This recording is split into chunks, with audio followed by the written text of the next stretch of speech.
Hello, my name is Ben. Today I want to talk about Node.js, and my goal is to help you understand why it's such an important tool in modern web development. Before we get into Node.js, let's start with JavaScript. Many of you know that JavaScript is the language used to make websites interactive.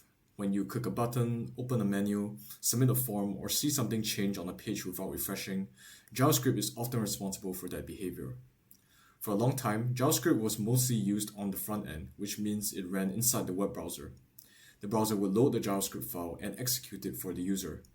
But if developers wanted to build the back end of an application, which is where most of the main functionality comes from, they usually had to use another language such as PHP or Java.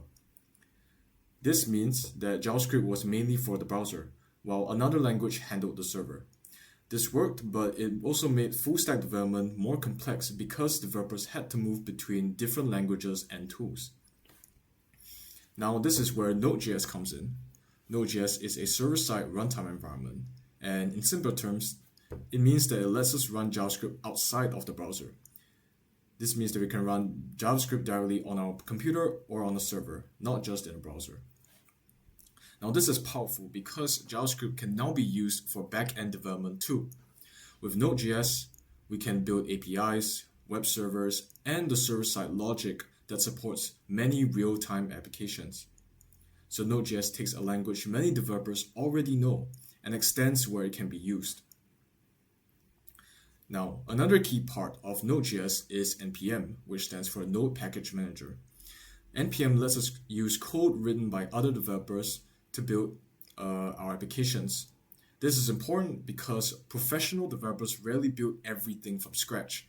If we need common functionality, we can often install a package instead of reinventing the wheel. For example, developers use packages to handle web requests, connect to databases, work with files, or manage application settings.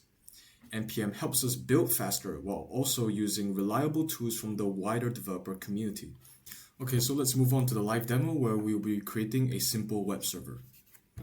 Alright, let's go ahead and actually start our node project. So in order to initialize a node project, we'll just type npm init-y, and this will initialize a node project in our directory. This will output a package.json file, which contains metadata about our project and also the different npm packages that we use for this project. Let's go ahead and install one. We'll type npm I followed by our package name. In this case, we'll be installing the Express package, which is a web application framework that lets us use functionalities such as routing and middleware, and lets us create a web server. As you can see, we have installed it under these dependencies, and this is our package name that we just installed. Let's go ahead and code up our project. So firstly, we'll import unnecessary npm packages. In this case, we will use the require keyword followed by our package name, in this case, which is Express, and we'll store it in this variable. We will set up our server, we'll create an application, and then we'll also specify our port, which in this case is port 5000. We'll set up a server, so we'll use the listen functionality on our application. We'll specify our port, which is port 5000, and then we'll specify a callback function that will run once when our server is executed. Let's also create some endpoints for the user to visit. So for our base URL, we'll just send back an object containing a message that the server is up and running and telling them to make a request. And we'll also create another endpoint /cats.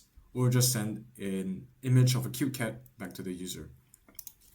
Let's go ahead and actually execute this node project. So in order to run our node project, we'll just type node followed by our file name, which in this case is index. So we'll type index, and this will actually run and execute our node project.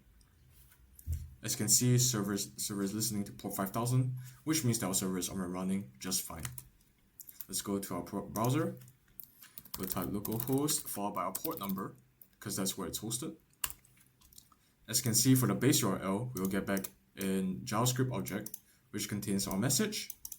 And if we go to our cats endpoint, we can see an image of a very cute cat. So, that is how you create a web server in Node.js, and I hope you enjoyed and learned something new.